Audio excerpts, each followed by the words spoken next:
Okay, for this first video, I will be doing the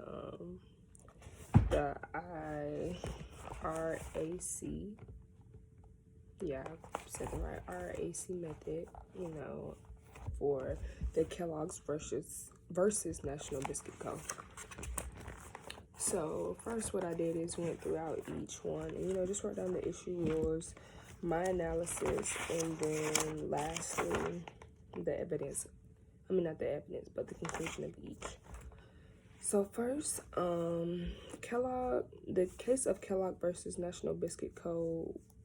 This took place in the Federal Court of Delaware. The issue that I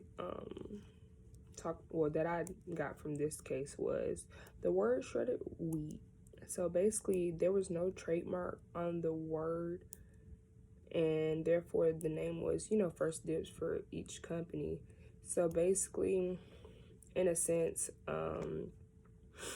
National Biscuit Co. basically wanted to also use the word shredded wheat, which, kind of was no problem because at the time period of this case, everybody in, that history knew what shredded wheats were, and that's the only name they, knew of.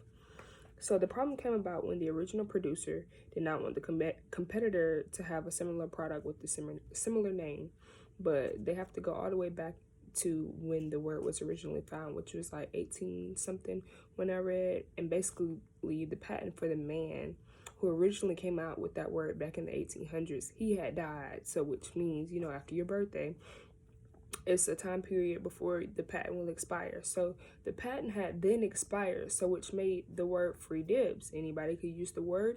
Nobody's going to get in trouble for using it. Nobody owns any intellectual property to it. So therefore, they were able to go ahead with using the word shredded wheats for their product. And even though their product was similar to Kellogg's, they can't really do anything about it in a sense. So that's where I came up with the issue at. So after that, we came down to rules, and of course, since we're on intellectual property, most of the rules that I'll talk about in all these videos will reference trademarks and how they may have infringed them in, I'm trying to think of a certain word, or, just mess with them in general. So for the first rule, I stated that the original producer never acquired an exclusive right to use the name as a trademark, as a trade name, which means after the guy died that originated the name in the 1800s, National Biscuit Co. never acquired an exclusive right to use the name as their trade name for shredded wheats or for their pillow-like cereal. So, if you don't claim your rights or, trademark the product, you can't say it's just yours. The competitor then had the right to make the product and use the term that is known to the public. So the relevant rule of law is the process of trademarks, patents, and registration slash copyrights.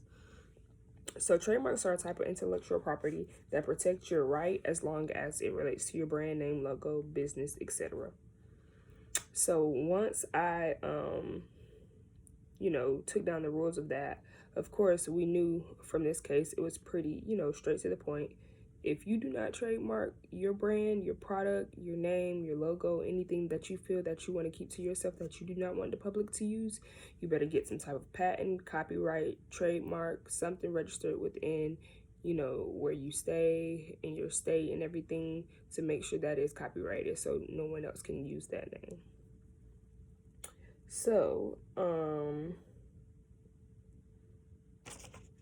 to continue, the evidence of the plaintiff being the only manufacturer of shredded wheat for a long time was insufficient evidence to show that the plaintiff had exclusive rights to the name. So basically, the National Biscuit Co. tried to point out the fact that they were the only ones that made shredded wheats for a long time. That's just like saying Nike was the only company making sneakers for a long time. It doesn't matter how long you've been making whatever product you've been making, but If you do not have it all to your company, then someone else can come and make something similar.